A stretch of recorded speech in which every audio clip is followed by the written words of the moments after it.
Neural insights में आपका स्वागत है। मैं हूं आपका होस्ट और आज हम एआई की दुनिया की उन महत्वपूर्ण खबरों पर बात करेंगे जहां एक तरफ अभूतपूर्व साझेदारियां हो रही हैं तो वहीं दूसरी तरफ एआई की सुरक्षा और सामाजिक प्रभाव पर गंभीर सवाल उठ रहे हैं। आज की हमारी पहली और सबसे महत्वपूर्ण खबर ओपन एआई से है। एक किशोर की आत्महत्या से जुड़े मुकदमे के बाद ओपन एआई ने तत्काल प्रभाव से वेब और मोबाइल दोनों प्लेटफॉर्म पर चैट जीपीटी के लिए पेरेंटल कंट्रोल्स यानी अभिभावकीय नियंत्रण सुविधा शुरू की है। इन फीचर्स से माता-पिता अब वन एक्सेस को प्रतिबंधित कर सकते हैं, एक गतिविधि की निगरानी कर सकते हैं, एक और जोखिम भरे इनपुट को सीमित कर सकते हैं। इसके साथ ही ओपन एआई ने ऑनलाइन बाल यौन शोषण और दुर्व्यवहार से निपटने के लिए अपनी प्रतिबद्धता भी प्रकाशित की है, जिसमें अवैध सामग्री का पता लगाने और उसे तेजी से हटाने के लिए नए एआई संचालित मॉडरेशन टूल्स पर प्रकाश डाला गया है। अब बात करते हैं उन साझेदारियों की जो इंडस्ट्री का भविष्य तय कर सकती हैं। रिपोर्ट्स के अनुसार एप्पल अपने आने वाले सिरी वॉइस असिस्टेंट में गूगल के जेमिनाई एआई को एकीकृत कर सकता है। अगर यह सच होता है तो यह कंज्यूमर एआई के क्षेत्र में अब तक की सबसे बड़ी साझेदारियों में से एक होगी।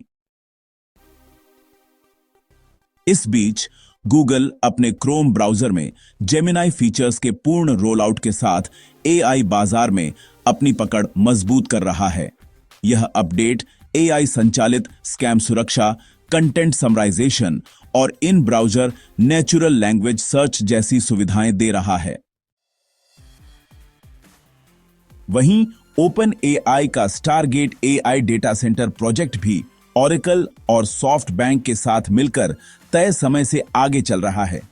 एनवीडिया के सीईओ जेनसेन हुआंग ने ओपन एआई को एक मल्टी ट्रिलियन डॉलर अवसर बताते हुए अगली पीढ़ी के चिप्स के लिए $100 बिलियन की रणनीतिक साझेदारी की पुष्टि की है।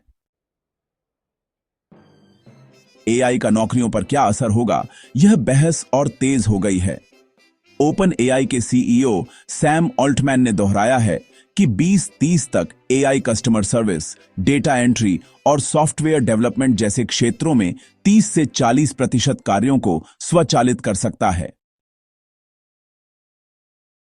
पेमेंट इंडस्ट्री पर HCL टेक की एक रिसर्च से पता चला है कि 99% पेमेंट कंपनियां एआई का उपयोग करती हैं, लेकिन 91% अधिकारी इसके जोखिमों को लेकर चिंतित हैं। 60% का मानना है कि मौजूदा एआई फ्रॉड डिटेक्शन सिस्टम अब प्रभावी है। सकारात्मक पक्ष पर इंक्लूजन 2025 शिखर सम्मेलन में हेल्थ केयर में एआई की प्रगति पर प्रकाश डाला गया, जिसमें डायग्नोस्टिक ऑटोमेशन और रिमोट पेशेंट मॉनिटरिंग जैसे क्षेत्रों में सफल एप्लीकेशंस दिखाए गए। कजाकिस्तान का स्टार्टअप हिग्सफील्ड एआई देश का पहला यूनिकॉर्न बन गया है, जिसकी वैल्यूएशन $1 बिलियन को पार कर गई है। इसे जनरेटिव एआई में सफलताओं के लिए मनाया जा रहा है। क्या एप्पल को सिरी के लिए जेमिनाई का उपयोग करना चाहिए? और क्या पेरेंटल कंट्रोल्स एआई को बच्चों के लिए सुरक्षित बनाने के लिए काफी हैं? अपनी राय हमें कमेंट्स में बताएं। न्यूरल इनसाइट्स को लाइक, शेयर और सब्सक्राइब करना न भूलें। धन्यवाद।